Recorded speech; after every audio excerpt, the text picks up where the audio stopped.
Gaza और Lebanon के खिलाफ जंग के बीच इजराइल ने अपने फौजियों को लेकर हैरान करने वाला फैसला लिया है। इजराइल ने अपने सैनिकों से कहा है कि वो बैरूने ममालिक जाने से बचे। अगर जाना ही पड़ा तो अपनी पहचान छिपा कर रखें।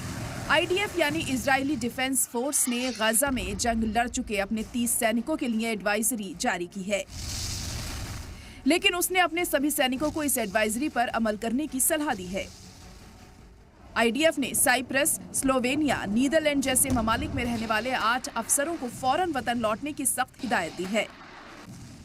गाजा में जंग लड़ चुके सैनिकों को यह भी सलाह दी गई है कि वो जंग से जुड़ी तस्वीरें और वीडियो को सोशल मीडिया से डिलीट कर दें। और अगर वो गैर मुल्क में रहते हैं तो सोशल मीडिया पर अपनी तस्वीर न डालें, न ही अपनी लोकेशन शेयर करें। बैरूने ममालिक जाने वाले इजरायली फौजियों और अफसरों को ये भी हिदायत दी गई है कि वो जहां जा रहे हैं इसका इंकिशाफ किसी से ना करें, वरना वो मुश्किल में फंस सकते हैं।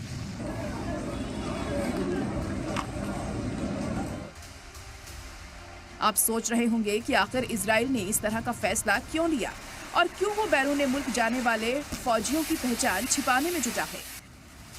दरअसल गाजा और लेबनान में कत्लेआम को लेकर दुनिया भर में इजराइल के खिलाफ गुस्सा है।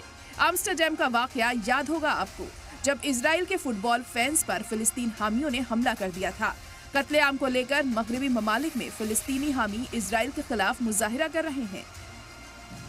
दुनिया भर में हो रहे मुजाहिरे के बीच इंटरनेशनल क्रिमिनल कोर्ट यानी आईसीसी ने इजराइल के वजीर आजम बेंजामिन नेतन्याहू और साबिक वजीर दिफा योआव गैलेंट के खिलाफ गिरफ्तारी वारंट जारी किया है। इजराइल को डर है कि इस वाकये को लेकर इजरायली फौजियों को टारगेट किया जा सकता है, उनसे पूछताछ हो सकती है, उनको गिरफ्तार भी किया जा सकता है, इसीलिए वो बैरूने मुल्क जाने से बचे। लेबनान और गाजा में जंग शुरू होने के वक्त से ही इजरायली फौजियों को ये हिदायत दी गई थी कि वो सोशल मीडिया पर जंग से जुड़े वीडियो और फोटो न डालें, लेकिन कई फौजी अपनी हरकतों से बाज नहीं आ रहे हैं, लगातार सोशल मीडिया पर कंटेंट अपलोड कर रहे हैं। यही वजह है कि इजराइल को दोबारा इस तरह की सख्त हिदायत देनी पड़ी।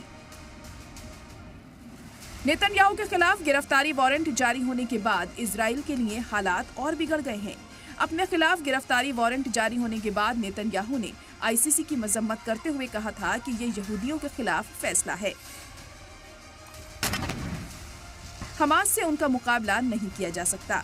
इजराइल के वकीलों की फौज इस फैसले को चैलेंज देने और इसे बदलने में जुटी हुई है।